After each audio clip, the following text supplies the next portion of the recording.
이것은 스승의 목소리이다. 외침과 어루만짐이다.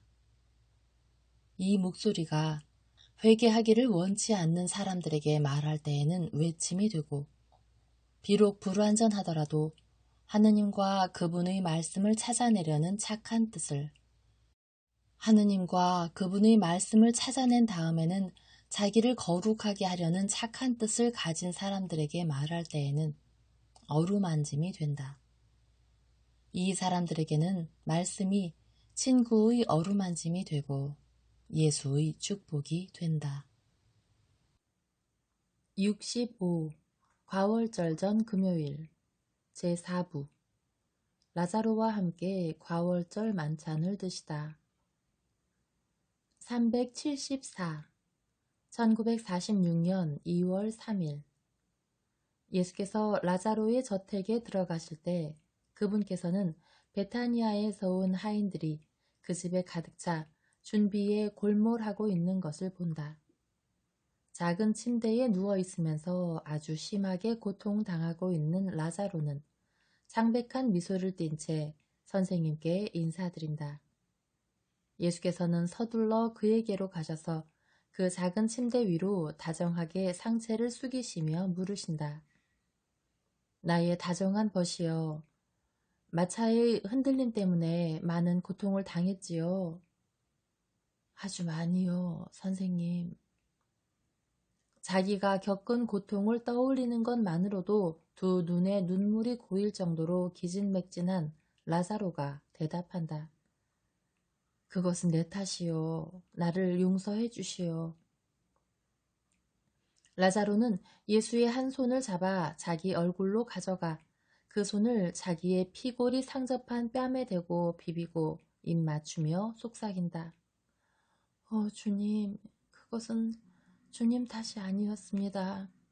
저는 주님께서 저와 함께 파스카를 지내시게 돼서 무척 기쁩니다. 제 마지막 파스카를요. 하느님의 뜻이 있다면 모든 것에도 불구하고 당신은 아주 많은 파스카들을 지내게 될 거요. 라자로. 그리고 당신의 마음은 항상 나와 함께 있을 거요. 저는 끝장난 사람입니다. 주님께서 저를 위로하고 계시지만 이제 다 지나갔습니다. 저는 유감입니다. 그가 운다. 주님, 보시다시피 오빠는 늘 울기만 합니다. 울지 말라고 오빠에게 말씀해 주세요. 오빠가 탈진이 됩니다. 마르타가 동정하며 말한다. 몸은 여전히 자기의 권리를 가지고 있다. 마르타야, 고통당하는 것은 힘드는 것이다. 그래서 몸은 운다. 그리고 몸은 위안을 필요로 한다. 그러나 영혼은 체념을 하고 있다. 그렇지요, 내 친구요. 당신의 의로운 영혼은 주님의 뜻을 기꺼이 행하고 있소. 예, 그렇지만 저는 선생님께서 그토록 박해당하며 제 임종의 시간에 저를 도와주지 못하시길 것이기 때문에 옵니다.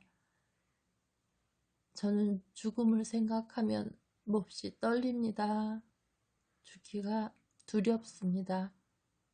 그러나 만일 주님께서 여기 계신다면 제가 그렇게 느끼지 않을 수도 있을 겁니다. 저는 주님의 품으로 피해 들어가고 그렇게 잠들 겁니다. 주님, 제가 어떻게 해야 합니까? 이 무서운 하느님의 뜻에 순종하기를 원치 않는다고 느끼지 않고 죽이려면 주님, 제가 어떻게 해야 하겠습니까? 힘내시오. 그런 것은 염려하지 마시오. 알겠소? 당신은 당신의 누이들을 울리고 있소. 주님께서는 참으로 자애롭게 당신을 도와주시오. 당신은 두렵지 않을 거요. 죄인들은 마땅히 두려워해야 하겠지만, 그러나 만일 선생님께서 오실 수만 있으면 제가 임종의 고통 중에 있을 때 저에게 오시겠지요? 주님 약속해 주십시오. 나는 그것과 그 이상의 것도 약속하오. 오늘 아침에 사람들이 준비하는 동안에 선생님께서 무슨 일을 하셨는지 말씀해 주십시오. 예수께서는 작은 침대의 가장자리에 앉아 라자로의 피골이 상접한 두 손을 잡으시고 일어났던 일들을 상세히 이야기하시는데 라자로는 기진맥진하여 잠이 든다. 예수께서는 그래도 그를 떠나지 않고 계신다. 잠을 자며 원기를 회복시킬 수 있도록 방해하지 않으시려고 움직이지도 않고 계시며 가능한 최소한의 소리만 내도록 손짓하신다. 그래서 마르타는 예수께 간식거리를 가져다 드린 다음 발끝으로 걸어 물러가 무거운 커튼을 잡아당기고 육중한 문을 닫는다. 이렇게 해서 분주한 집에서 나는 소음이 들릴락 말락한 작은 소리로 잦아든다. 라자로는 자고 있다. 예수께서는 기도와 묵상에 골몰하신다. 이렇게 몇 시간이 흐른다. 마침내 막달라의 마리아가 작은 등잔 하나를 가져온다. 어두워지고 있고 창문들이 닫혔기 때문이다. 오빠가 아직도 자고 있나요? 그녀가 속삭인다. 그렇다. 라자로는 아주 평온히 자고 있고 이게 그에게 도움이 될 거다. 오빠는 몇 달 동안이나 이렇게 길게 자지를 못했습니다. 죽음의 공포로 오빠가 안절부절 못했던 것 같아요. 이제 주님께서 오빠 곁에 계시니 아무것도 무서워하지를 않네요. 저희 오빠는 행운아입니다. 그 이유가 무엇이냐 마리아야. 오빠는 죽을 때에 선생님을 자기 곁에 모실 수 있을 테니까요. 하지만 저는 왜 너는 그렇게 안 된다는 거냐? 왜냐하면 선생님께서는 머지않아 돌아가시기를 원하시잖아요. 그런데 제가 언제 죽을지 누가 합니까? 선생님, 제가 당신보다 먼저 죽게 해주세요. 아니다. 너는 아직도 오랫동안 나를 섬겨야 한다. 그럼 오빠는 행운아라고 한 제 말이 맞는 거지요.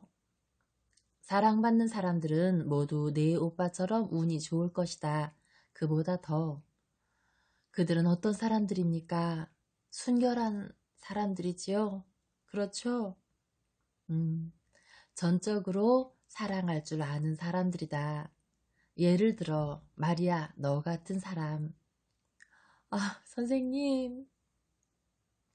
마리아는 이 방의 바닥에 덮여있는 여러 가지 빛깔의 돗자리에 엎드려 자신의 예술을 흠숭하며 그 자세를 유지하고 있다. 마리아를 찾고 있었던 마르타가 방안을 들여다보며 말한다. 이리 좀 오너라. 주님의 만찬을 위해서 붉은 호를 준비해야 하거든. 마르타야, 아니다. 그 방을 가장 비천한 손님들, 예컨대 요한안의 농부들에게 내줘라. 아니 왜요 선생님? 왜냐하면 모든 가난한 사람들이 예수이고 나는 그들 모두의 안에 있기 때문이다. 만일 너희가 완전하기를 원한다면 아무도 사랑하지 않는 가난한 사람들을 항상 사랑해라. 나를 위해서는 현관에 차려놓아라. 너희가 많은 방들의 문들을 안쪽을 향하여 열어둔다면 모든 사람이 나를 볼 수 있을 것이고 나도 그들 모두를 볼 것이다. 마르타는 별로 기뻐하지 않고 반대한다. 네? 선생님께서 현관에 계시겠다고요? 아, 그건 선생님의 품격에 맞지 않습니다. 마르타야, 내가 말하는 대로 하렴. 선생님이 권유하는 대로 하는 것은 지극히 합당한 일이다. 마르타와 마리아는 소리 없이 나가고 예수께서는 쉬고 있는 당신의 친구를 지키시기 위하여 참을성 있게 남아 계신다. 지금 막 만찬이 시작되었다. 손님들의 분류는 인간적인 관점에서 보면 별로 적절하지 않으나 세상에서 일상적으로 무시당하는 사람들에게 존경과 사랑을 주려는 더 높은 관점에서 행해졌다. 그래서 요하난의 농부들이 마르지암 이사학과 의식에 필요한 숫자를 채우는 데 필요한 다른 제자들과 함께 붉은 반암 기둥 2개가 떠받치는 아치형 천장이 있고 두 기둥 사이에 긴 식탁이 차려져 있는 휘황찬란하고 으리으리한 붉은 방에 앉아 있다. 전날 저녁에 그들이 식사했던 방에는 가장 보잘것없는 다른 제자들이 있다. 백색 광휘의 꿈과 같은 흰 방에는 동정녀 제자들이 있고 4사람뿐인 그들과 함께 라자로의 여동생들과 아나스타시카와 다른 젊은 여자들이 있다. 그러나 연회의 여왕은 탁월한 동정녀이신 마리아시다. 두루마리들이 담겨 있거나 전에 담겨 있었던 어두운 색의 높은 책장들이 있는 것으로 보아 아마 서재인 것 같은 옆방에는 과부들과 유부녀들이 있는데 그들의 좌장은 베추르의 엘리사와 알페오의 마리아이다. 그리고 다른 사람들이 있다. 그러나 참으로 인상적인 점은 대리석을 깐 현관에서 예수를 뵙는 것이다. 라자로의 2 여동생의 세련된 취향으로 네모난 현관이 다른 어떤 방보다 더 밝고 더 치장되고 화려해진 것은 사실이지만 그래도 현관은 현관일 뿐이다. 예수께서는 12사도와 함께 계신다. 그러나 그분의 옆에는 라자로가 있고 그와 함께 막시미노도 있다. 만찬은 의식에 따라 진행된다. 예수께서는 그분의 모든 충실한 제자들 가운데 계시게 되어 기쁨과 유쾌함으로 빛이 나신다. 만찬이 끝나고 마지막 잔이 비워지고 마지막 시편의 노래가 맞춰진 다음 각자 다른 방들에 있었던 사람들이 모두 현관으로 모여든다. 그러나 그들 모두가 안으로 들어갈 수는 없다. 왜냐하면 식탁이 자리를 많이 차지하기 때문이다. 선생님, 붉은 홀로 가십시다. 저희가 식탁을 벽 쪽으로 밀어놓고 저희 모두가 선생님 주위에 있겠습니다.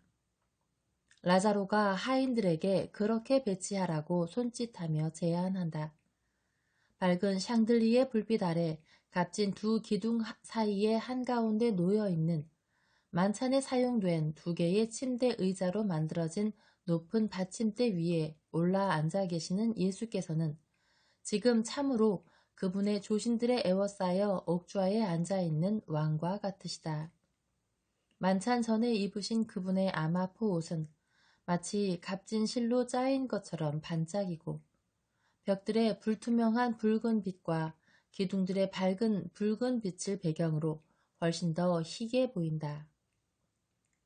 그분께서 말씀하시거나 당신 주위 사람들의 말을 들으시는 동안에 그분의 얼굴은 참으로 신성하고 왕다우시다. 예수께서 당신 가까이에 있기를 원하신 가장 비천한 사람들도 다른 사람들에게서 형제로서 사랑받는다는 것을 느끼기 때문에 자신들의 희망들과 걱정거리들을 소박함과 믿음을 가지고 자신 있게 말한다. 그러나 그토록 많은 행복한 사람들 중에서 가장 행복한 사람은 마르지암의 할아버지이다. 그는 한순간도 자기의 손자를 떠나지 않고 그 애를 보고 그 아이의 말을 들으면서 몹시 기뻐한다. 자기는 서 있는 마르지암 곁에 앉아있기 때문에 이따금씩 자신의 백발머리를 손자의 가슴에 기대고 손자는 그 머리를 쓰다듬는다. 예수께서는 할아버지가 몇 번 이렇게 하는 것을 보시고 그에게 말씀하신다. 할아버지, 행복하세요? 오, 저는 대단히 행복합니다. 주님, 이게 현실이라고 믿어지지가 않습니다. 이제 제 소원은 하나밖에 없습니다. 어떤 소원입니까? 그것은 제 손자에게 말했습니다만 아이가 거기 찬성하지를 않습니다. 무슨 소원입니까? 가능하다면 저는 제가 이 평화 속에서 죽기를 바랍니다. 적어도 머지 않아서요. 왜냐하면 이미 가장 큰 축복을 벌써 받았으니까요. 어떤 사람도 땅 위에서 더 많은 것을 가질 수는 없을 겁니다. 저는 이제 가고 싶습니다. 더 이상 고통당하지 않고 가고 싶어요. 주님, 선생님께서는 성전에서 참으로 옳은 말씀을 해주셨습니다. 가난한 사람들의 제물로 희생을 바치는 사람은 아버지의 눈앞에서 아들을 죽이는 사람처럼 악합니다. 요하나는 오로지 당신에 대한 자신의 두려움 때문에 도라를 모방하지 않을 뿐입니다. 그는 도라에게 일어난 일을 잊고 있습니다. 그의 밭은 농사가 잘 되는데 그는 그 밭들을 저희의 땀으로 기름지게 하고 있는 겁니다. 땀은 가난한 일꾼의 재물이 아니고 힘에 부치는 노동으로 소진되는 그 사람 자신이 아닙니까? 그는 저희를 때리지 않고 저희가 일하기에 충분하도록 저희에게 줍니다. 그러나 자기의 소들보다 저희를 더 착취하지 않습니까? 아, 내 동료들인 자네들이 선생님께 말씀을 드리게. 요한안의 옛 농부들과 새 농부들이 고개를 끄덕여 동의를 표한다. 아, 저는 걱정이 됩니다. 그래요. 선생님의 말씀이 그를 더 큰 흡혈귀로 만든 게 아닐까 하고요. 이 사람들에게 불이익을 끼치지 않을까 하고요. 선생님, 왜 그 말씀들을 하셨습니까? 베드로가 묻는다. 왜냐하면 그는 그런 말을 들어 마땅했기 때문이다. 여러분의 생각은 어떻습니까? 그의 밭에서 일하는 일꾼 여러분. 맞습니다. 처음 몇 달 동안은 괜찮았습니다. 하지만 지금은 전보다 더 나쁩니다. 미카가 잘라 말한다. 우물의 두레박은 그것 자체의 무게로 내려갑니다. 사제 요한이 격언조로 말한다. 그렇습니다. 늑대는 어린 양에 체하는데 금방 실증을 내거든요. 헤르마가 동조한다. 여자들은 몹시 안타까워하며 서로 속삭인다. 예수께서는 연민으로 커진 눈으로 불쌍한 농부들을 바라보시며 그들을 구해줄 수 없어 고뇌하신다. 라자로가 말한다. 저는 이 밭들을 사서 이 사람들에게 평화를 주려고 터무니없이 많은 액수의 돈을 제의했었습니다. 그랬는데도 그 밭들을 사지는 못했습니다. 도라가 저를 미워합니다. 그는 정말로 자기 아버지와 똑같습니다. 그렇다면 저희는 이렇게 죽어갈 겁니다. 그게 저희 운명입니다. 그렇지만 저희가 아브라함의 품에서 휴식할 날이 분명히 올 겁니다. 요하난의 다른 농부인 사무엘이 외친다. 아들이여 하느님의 품에서요. 구속은 완수될 것이고 하늘은 열릴 것이며 여러분은 하늘로 갈 것입니다. 그리고 누군가가 주 대문을 세게 두드리는데 그 소리가 크게 들려온다. 집에 있는 사람들이 동요한다. 누구지? 누가 파스카 저녁에 돌아다닐까? 군인들일까? 바리사이들일까? 헤로데의 병사들일까? 동요가 번져가고 있는 동안에 저택관리인인 레위가 나타나 말한다. 라삐님, 용서하십시오. 어떤 사람이 선생님을 찾고 있습니다. 그 사람이 대문에 있는데 몹시 낙심해 있는 것 같습니다. 나이가 많은 사람인 것 같고 서민으로 보입니다. 그 사람이 지금 바로 선생님을 뵙기를 바라고 있습니다. 저런, 지금은 기적을 행하실 저녁이 아닌데 내일 다시 오라고 그에게 말하시오. 베드로가 말한다. 아니다. 모든 저녁은 기적들과 자비의 시간이다. 예수께서 일어나 현관으로 가시려고 그분의 좌석에서 내려오시며 말씀하신다. 선생님께서 혼자 가실 겁니까? 저도 선생님을 따라가겠습니다. 아니다. 너는 여기 남아있어라. 예수께서는 레위와 함께 밖으로 나가신다. 출입구의 다른 쪽 끝에 있는 무거운 주대문 곁. 모든 등불이 꺼져 있기 때문에 지금은 어두침침한 곳에 몹시 불안해하는 한 노인이 있다. 예수께서 그에게 다가가신다. 선생님, 거기서 멈추십시오. 아마도 제가 죽은 사람을 만질 것 같은데 그래서 선생님을 오염시키고 싶지가 않습니다. 저는 안나리아의 약혼자인 사무엘의 친척입니다. 저희가 저녁 식사를 하고 있었는데요. 이제 사무엘이 줄곧 술을 마시고 있었습니다. 좀 많이 지나치게요. 그 젊은이가 얼마 전부터 미친 것 같았습니다.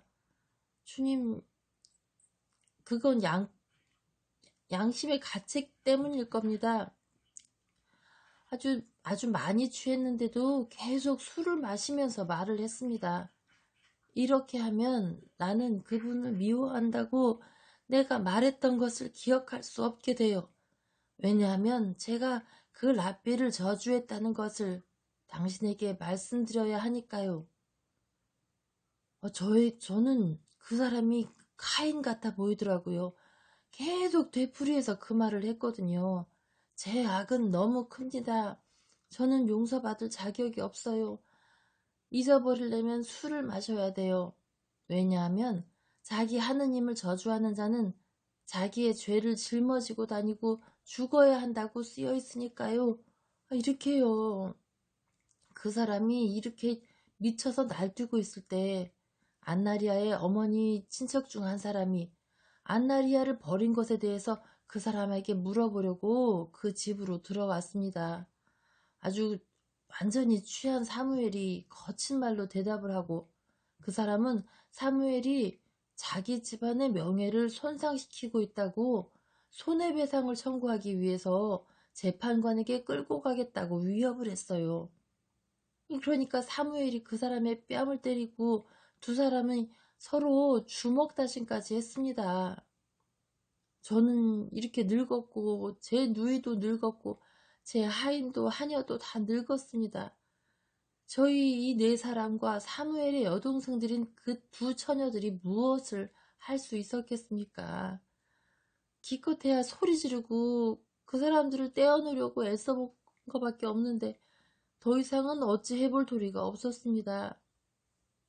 그러다가 사무엘이 저희가 어린 양을 굽는 데 쓸 뗄나무를 위에서 준비했던 도끼를 집어들고 그걸로 상대방 사람의 머리를 내리쳤습니다. 그 도끼에 날이 아니라 등으로 쳐서 머리가 갈라진 않았지만 웅얼웅얼 하다가 비틀거리고는 쓰러졌습니다. 더 이상은 소리도 지를 수가 없었어요. 사람들의 이목을 끌고 싶지가 않았으니까요. 대문을 걸어 잠그고 너무 무서워서 그 사람 정신 차리게 하고 싶어서 머리에 물을 끼얹었는데요.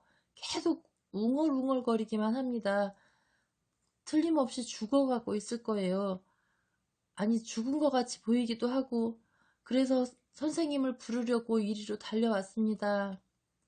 내일 아니 어쩌면 그보다 더 일찍이요. 그 사람 친척들이 그 사람을 찾게 될 거예요. 저희에게 올 거고요. 틀림없이 그 사람이 저희 집에 온 걸 알 테니까요. 그리고 그 사람이 죽어가고 있는 걸 발견하게 되겠지요. 그리고 사무엘은 율법에 따라서 죽임을 당하겠지요. 주님, 주님, 불명예가 벌써 저희 머리 위에 다 와 있습니다. 이러면 안 됩니다. 제 누이를 위해서 저희를 불쌍히 여겨주십시오. 사무엘이 선생님을 저주했습니다. 그렇지만 그의 어머니는 선생님을 사랑합니다. 저희가 어떻게 해야 되겠습니까, 주님? 여기서 나를 기다리시오. 곧 돌아오겠습니다. 예수께서는 방으로 돌아와 문에서 부르신다. 가리옷의 유다야, 나와 함께 가자. 어디로요, 주님? 유다는 신속하게 순종하며 말한다. 너는 보게 될 것이다. 여러분 모두는 평화와 사랑 속에서 여기 머무르시오. 우리는 곧 돌아올 것입니다. 그들은 방에서 나가 현관을 거쳐 집 밖으로 나간다.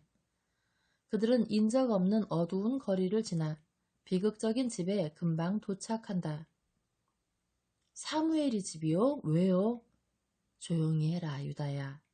나는 네 양식을 믿어서 너를 데리고 온 거다. 노인은 자기의 신원을 밝힌다. 그들은 안으로 들어가서 2층 만찬실로 올라간다. 사람들이 다친 사람을 거기 끌어다 놓았다. 이 죽은 사람 아니에요? 그런데 선생님, 이러면 우리가 부정을 타게 될 겁니다. 이 사람은 죽지 않았다. 너는 이 사람이 숨 쉬는 것을 볼 수 있고 그르렁거리는 소리도 들을 수 있지. 지금 나는 이 사람을 고쳐주겠다. 머리를 얻어맞은 건데요? 이거 범죄예요, 선생님. 누가 이런 범죄를 저질렀습니까? 그것도 어린 양의 날이에요. 유다는 겁에 질려 있다. 저 사람이다. 예수께서 사무엘을 가리키며 말씀하신다. 그는 한쪽 구석에서 몸을 웅크린 채 죽어가는 사람보다 더 초주검이 되어 부상자가 죽어가면서 목구멍에서 그르릉거리는 소리를 내는 것처럼 공포로 숨을 헐떡이고 자기도 보지 않고 남도 자기를 보지 못하도록 겉옷 한 자락으로 머리를 가린 채 잔뜩 움츠리고 있다. 모든 사람이 공포심을 가지고 그를 바라보지만 그의 어머니만은 살인에 대한 공포에 더하여 이스라엘의 엄격한 법에 의하여 미리 단죄받은 죄지은 아들의 고통도 느낀다. 너는 최초의 죄가 이끌어가는 결과가 무엇인지 보이느냐? 유다야, 이런 대로 끌고 간다. 저 사람은 그 처녀에 대한 위증으로 시작했고 그 다음에는 하느님에 대하여 위증했다. 그 다음에는 중상자, 거짓말쟁이, 신성 모독자가 되었고 그 다음에는 술에 빠지고 이제는 살인자가 되어 있구나. 유다야, 사람은 이렇게 사탄의 노예가 된다.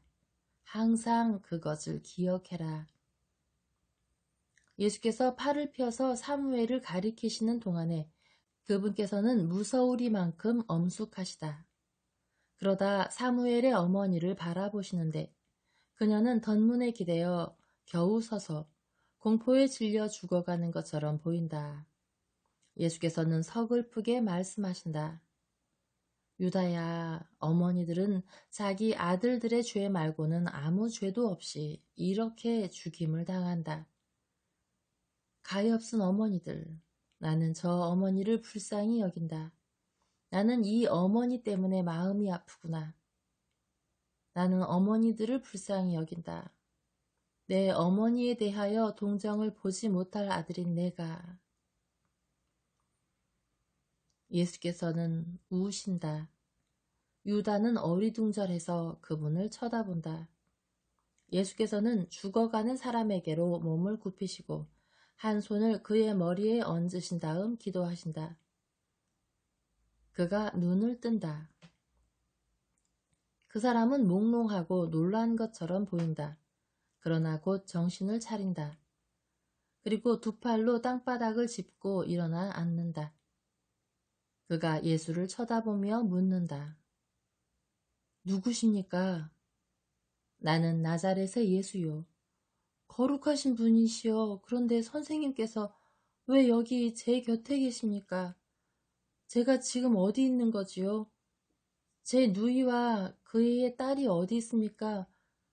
무슨 일이 있었던 겁니까? 그는 기억을 하려고 애쓴다. 여보시오, 당신은 나를 거룩한 사람이라고 불렀어요. 그럼 당신은 나를 그런 사람이라고 믿습니까? 예, 주님. 저는 믿습니다. 주님께서는 주님의 메시아십니다. 그럼 내 말은 당신에게 신성하지요? 예, 주님. 그렇습니다. 그렇다면 예수께서 일어서신다. 그분께서는 위압적이시다. 그렇다면 나는 선생으로서 그리고 메시아로서 용서하라고 당신에게 명하오. 당신은 여기 왔었고 모욕을 당했었소. 아, 사무엘, 맞아요. 도끼, 그럼 고소를... 그가 일어서면서 말한다. 안 돼요. 하느님의 이름으로 용서하시오.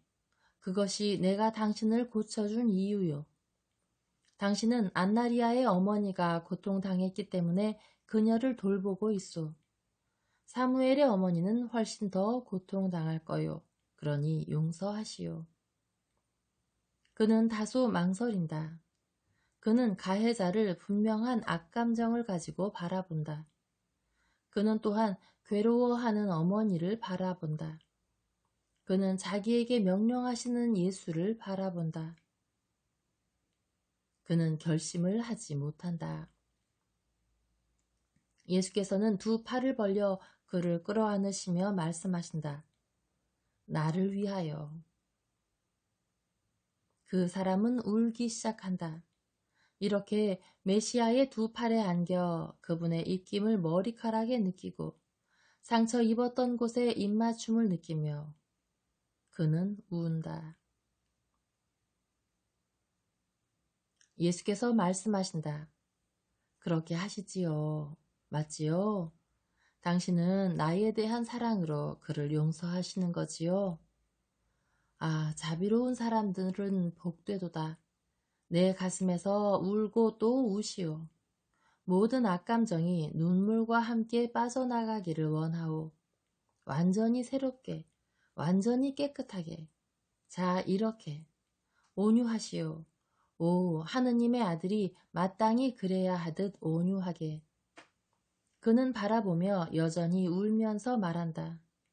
예, 저는 그렇게 하겠습니다. 선생님의 사랑은 참으로 달콤합니다. 안나리아의 말이 맞습니다. 지금 저는 그 애를 이해합니다. 부인, 더 이상 울지 마세요. 과거는 지나갔고요. 아무도 제 입을 통해서 아무것도 알지 못할 거예요. 당신의 아들이 당신에게 기쁨을 줄 수 있다면 그것을 즐기십시오. 부인, 안녕히 계십시오. 저는 집으로 돌아가겠습니다. 그가 막 나가려 한다. 예수께서 그에게 말씀하신다. 여보시오, 나도 당신과 함께 가겠소. 어머니, 안녕히 계세요. 아브라함, 안녕히 계십시오. 처녀들이여, 잘 있어요. 그분께서는 사무엘에게는 한마디도 하지 않으신다. 그 역시 할 말을 찾지 못한다. 어머니는 자기 아들의 머리에서 겉옷을 젖히고 자기가 고통당한 데 대한 반작용으로 그에게 달려들며 말한다. 구세주께 감사를 드려라. 이 무자비한 녀석아. 그분께 감사드려. 이 비열한 녀석아. 부인, 그를 가만 놔두세요. 그의 말은 가치가 없을 겁니다. 술을 마셔서 정신이 없고 영혼도 무감각합니다. 그를 위해서 기도하십시오. 안녕히 계세요. 예수께서는 아래층으로 내려오셔서 길에서 유다와 다른 사람과 합류하신다. 그분께서는 그분의 두 손에 입맞추려 하는 늙은 아브라함에게서 빠져나오셔서 초저녁 달빛을 받으시며 성큼성큼 걷기 시작하신다. 당신은 여기서 먼 곳에 사시오? 예수께서 그 사람에게 물으신다. 저는 모리아 산 밑에서 삽니다. 그럼 여기서 헤어져야겠소. 주님, 주님께서는 제 아이들과 제 아내와 제 생명을 위해서 저를 살려주셨습니다. 저는 주님을 위해서 무엇을 할까요? 착하게 살고 용서하고 침묵하시오. 결코 어떤 이유로도 당신은 지금 일어났던 일에 대하여 한마디 말도 해서는 안 돼요. 약속하겠소? 저는 거룩한 성전을 걸고 맹세합니다. 그렇지만 주님께서 저를 살려주셨다는 것을 할 수 없다는 건 안타깝습니다. 의롭게 사시오. 그러면 나는 당신의 영혼을 구원해 주겠소. 그때 당신은 그것을 말할 수 있소. 잘 가시오. 평화가 당신과 함께 있기를. 그는 무릎을 꿇고 그분께 인사드린다. 그들은 헤어진다. 얼마나 끔찍한지요. 단둘이 있게 된 지금 유다가 말한다. 그렇다. 소름 끼치는 일이다. 유다야, 너도 아무 말도 하지 마라. 네, 아무 말도 안 하겠습니다. 주님, 그런데 왜 주님께서는 저에게 함께 가자고 하셨습니까? 너는 나에게 신뢰받는 것이 기쁘지 않으냐? 저는 아주 기쁩니다. 그런데 나는 네가 거짓말과 돈에 대한 탐욕, 음주하고 대취하는 것, 더 이상 느낌과 실천이 없는 종교의 생명 없는 예배 행위가 어디로 이끌어갈 수 있는지 묵상해 보기를 원했다. 상징적인 만찬이 사무엘에게 무엇을 의미하느냐? 그것은 아무것도 아니다. 진탕 먹는 것이고 독성일 뿐이다. 그는 이 식사 도중에 살인자가 되었다. 미래에 많은 사람들이 그와 같을 것이다. 입에 어린 양의 맛을, 양의 새끼인 어린 양이 아니라 하느님의 어린 양을 맛보며 그들은 죄악을 저지를 것이다. 왜? 어떻게? 너는 왜냐고 묻지 않느냐? 네가 묻지 않아도 내가 그것을 너에게 말해주겠다. 그들은 처음에는 부주의하게 행해진 이전의 행위들을 통하여 그 시간을 준비해 왔을 것이고 나중에는 완고하게 되었을 것이기 때문이다. 그것을 기억해라, 유다야. 예, 선생님. 기억하겠습니다. 그런데 다른 사람들에게는 뭐라고 말해야 합니까? 중병에 걸린 사람들이 있었다고 해라. 그것은 사실이니까. 그들은 길모퉁이로 돌아가고 나는 더 이상 그들을 볼 수 없다.